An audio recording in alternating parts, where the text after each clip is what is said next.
Doctor Somervell CSL medical college Karakonam ട്രിവാൻഡ്രത്തെ neuro സർജറിയിലെ consultant neuro സർജനാണ്. ഞാനൊരു 38 വയസ്സുള്ള ഒരു ചെറുപ്പക്കാരൻ്റെ കഥ പറയാനായിട്ട് പോവുകയാണ്.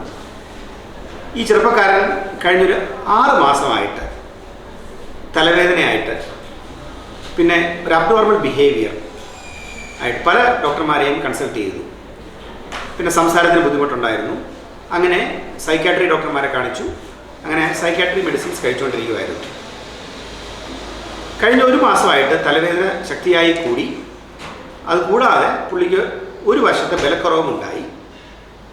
കഴിഞ്ഞ ആഴ്ച എമർജൻസി ഡിപ്പാർട്ട്മെൻറ്റിൽ അപസ്മാരമായിട്ട് വന്നു. സ്റ്റാറ്റസ് എപ്പിലെപ്റ്റിക്കസ് എന്ന് പറയും. അങ്ങനെ ഒരു അപസ്മാരമായിട്ട് ഞങ്ങളുടെ ആശുപത്രിയിൽ വന്നു. അങ്ങനെ അഡ്മിറ്റ് ചെയ്തു. സ്കാൻ എടുത്തു നോക്കിയപ്പോൾ ഈ ചെറുപ്പക്കാരൻ്റെ ഫ്രോണ്ടൽ ലോബ്, തലയുടെ മുൻവശത്ത് ഒരു മുഴ വളരുന്നതായിട്ടാണ് ഞങ്ങൾ കണ്ടുപിടിച്ചത്. അപ്പോൾ ഇഞ്ചക്ഷൻസ് കൊടുത്തു, അപസ്മാരമൊക്കെ കൺട്രോൾ ചെയ്തു. തലയിൽ നീർക്കെട്ടുണ്ടായിരുന്നു, അതിന് മെഡിസിൻസ് കൊടുത്തു.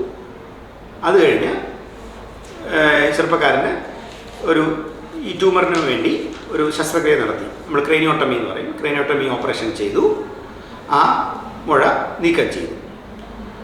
ഈ മുഴ നീക്കം ചെയ്തതിന് ശേഷം ചെറുപ്പക്കാരൻ്റെ അവസ്ഥ വളരെ മെച്ചപ്പെട്ടു. കോൺഷ്യസ്നെസ് ഇമ്പ്രൂവ് ചെയ്തു. ആളുടെ സംസാരവും മെച്ചപ്പെട്ടു.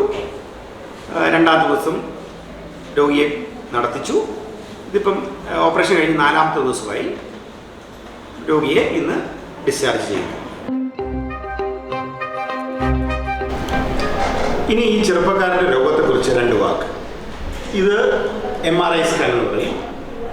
ഈ വെളുത്ത കളറിൽ കാണുന്നതാണ് ഈ തലച്ചോറിലെ മുഴ അല്ലെങ്കിൽ ട്യൂമർ.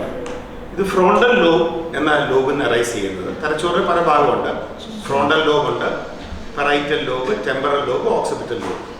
അപ്പോൾ രോഗിയുടെ സിംറ്റംസ് ഏത് ലോബിൽ നിന്നാണ് ഈ മുഴ വളരുന്നത് അതനുസരിച്ചാണ്. ഈ രോഗിയുടെ ഈ കാണുന്ന പോലെ ഈ വെളുത്ത കളറിലെ ട്യൂമർ ഫ്രോണ്ടൽ ലോബിൽ നിന്നാണ് തുടങ്ങുന്നത്. അത് തലച്ചോറിൻ്റെ ഒരു മർമ്മഭാഗമാണ്.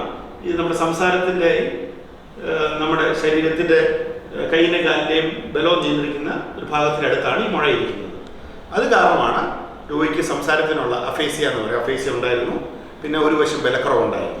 ആദ്യമായി സംസാരശേഷി നഷ്ടപ്പെട്ടു. പിന്നെ ഓർമ്മ ഇല്ല. പിന്നെ കാല് തളർന്നു പോകുമായിരുന്നു. ശേഷമാണ് കഴിഞ്ഞ ആഴ്ചയാണ് ഫിക്സ് ജനറൽ ഹോസ്പിറ്റലിൽ ഇട്ടിട്ട് കിടന്നപ്പോഴാണ് ഫിക്സ് വരാൻ തുടങ്ങി. തിരുവനന്തപുരം ജനറൽ ആശുപത്രി ജോസ് സാറിനെ കണ്ട് അങ്ങനെയാണ് നമ്മൾ ഇവിടെ കുറേ കാര്യങ്ങൾ നമ്മൾക്ക് പറഞ്ഞു തന്നു. അതുപോലെ നമ്മൾ ചെയ്തു. നല്ല മെച്ചപ്പെട്ടു. അവിടെ ICUലായിരുന്നാലും ഇവിടെ ആയിരുന്നാലും ഞങ്ങൾക്ക് നല്ല നല്ല പെരുമാറ്റങ്ങളായിരുന്നു. അതുകൊണ്ട് തന്നെ ഞങ്ങൾക്ക് വളരെയേറെ സന്തോഷമായി നമ്മളിവിടെ അഡ്മിറ്റായി. ഇവിടെ നിന്ന് പോകാൻ വിചാരിച്ചു. സാറിനോട് പറഞ്ഞ് ചിത്രത്തിലേക്ക് എഴുതാൻ. പിന്നെ ഇവിടെ 2 ദിവസം കിടന്നപ്പോഴത്തേക്കും ഞങ്ങൾക്ക് അത് നല്ല ആശുപത്രിയും ഡോക്ടറും എല്ലാ സിസ്റ്റർമാരും എല്ലാം ഞങ്ങൾക്ക് നല്ലതുപോലെ ബോധ്യപ്പെട്ടപ്പോൾ ഇവിടെ ചെയ്താൽ മതിയെന്ന് ഞങ്ങൾ സമ്മതിച്ചതാണ്. നല്ല മാറ്റമുണ്ട്. ഒരുപാട് സന്തോഷം. ഒരുപാട് സന്തോഷം. എൻ്റെ മോൻ പഴയ രീതിയിൽ വന്ന് കണ്ടത് തന്നെ എനിക്ക് ഏറ്റവും വലിയ സന്തോഷം.